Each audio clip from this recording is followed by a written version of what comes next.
Bienvenue dans la Minute Certif. Aujourd'hui, on va parler des Never Events, ces événements qui, comme leur nom l'indique, ne devraient jamais se produire. Pour nous en parler, j'ai avec moi Dr Chloé Dupont, pharmacienne. Alors bonjour Chloé, qu'est-ce qu'un Never Event exactement? Bonjour Manon. Les Never Events sont des événements graves qui sont évitables et qui ne devraient donc jamais se produire si toutes les mesures de prévention étaient mises en place. En France, ils sont identifiés par le ministère de la Santé et la NSM. Il s'agit souvent d'erreurs graves liées aux médicaments comme des erreurs de dose, de médicaments ou même de voies d'administration. Et par combien de Never Events sommes-nous concernés au sein de l'hôpital? Nous sommes concernés par 12 Never Events.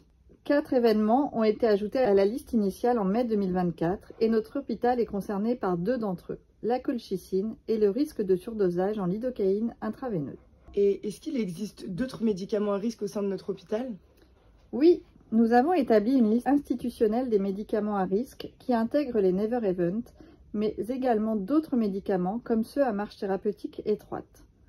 En France, il est montré que les médicaments à risque, comme par exemple les opioïdes, les anxiolytiques et les antithrombotiques, sont impliqués dans plus de 75% des erreurs médicamenteuses.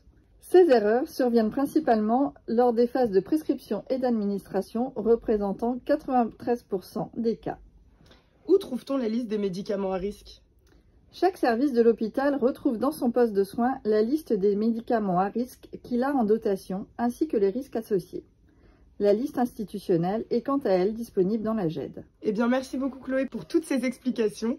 En résumé, les Never Events, ce sont des incidents graves, mais évitables, qui demandent une vigilance maximale.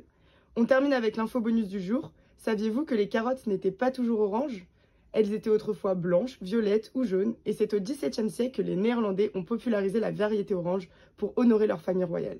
Rendez-vous demain pour un nouvel épisode, et surtout n'oubliez pas notre objectif commun, haute qualité des soins.